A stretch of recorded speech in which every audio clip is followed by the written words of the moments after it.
مرحبا اصدقائي، تخمير الدجاج. هذا مو طيب. عندنا هنا لبن،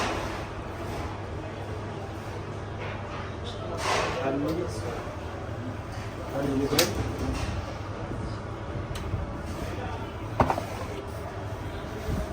خلي عندنا هنا ثوم،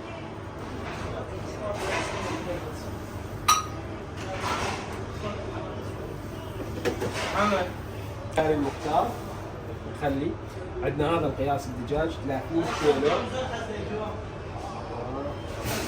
عندنا هنا فلفل ابيض ينطيها نكهه كلش طيبه. عندنا هنا باربيكا حمراء،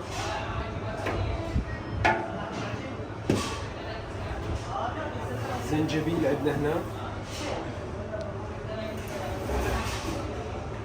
كمية كبيرة، هاي يعني تحتاج لها. عندنا زيت،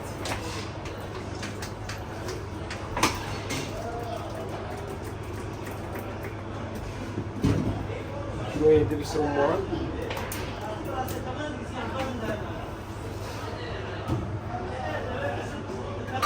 احنا بالعراق تعجبنا بيها حموضة، أهم شيء الحموضة بيها. شوية ملح الليمون بزيت. اوكي، معجون طماطم. لا والله الا تخميره الا فد شيء، جربوها ان شاء الله تنجح بايديكم. بس لا تنسون اللي ما ضايفني خلي يضيفني، وسووا لايك للفيديو ونقدم الافضل ان شاء الله.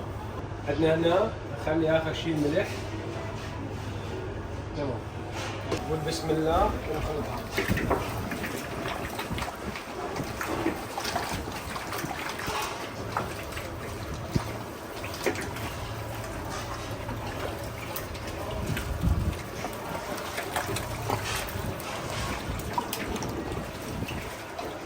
نحتاج بعد شوية معجون يصير أحمر أكثر من هيجي. بس يعني أو تماما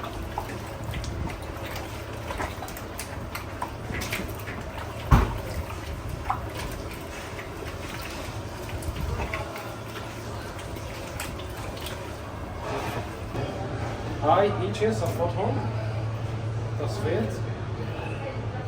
هاي عندنا هنا بطاطا ثارمين فوق البطاطا، وندخلهم الفرن وقت طويل.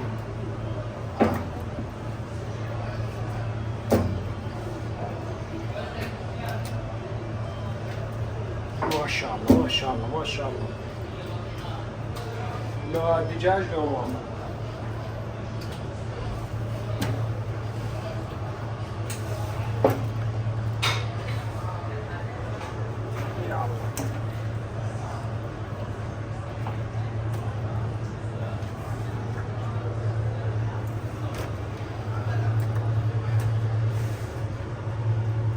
بعدين شوية نضيف مي على مود البطاطا شوية تستوي. اوكي، والما افتهم المقادير بالمضبوط يجيني على الخاص على الانستغرام ويتدلل. وش تحتاجون؟ اخوكم الصغير اللي يريد يتعلم، اللي يريد شيء يقوم لي على الخاص خالد.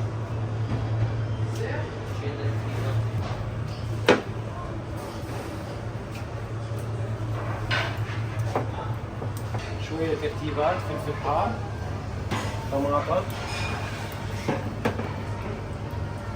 هاي هيك بس للديكور.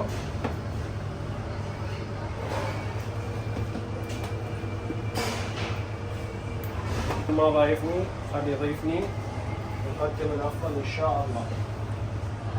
هسه خليه حوالي ساعتين جاء بعد شوي ينشف ونطلع.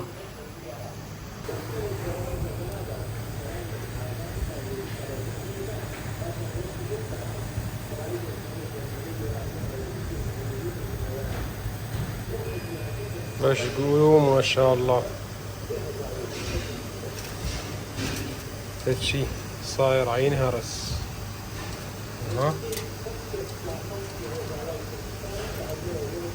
هرس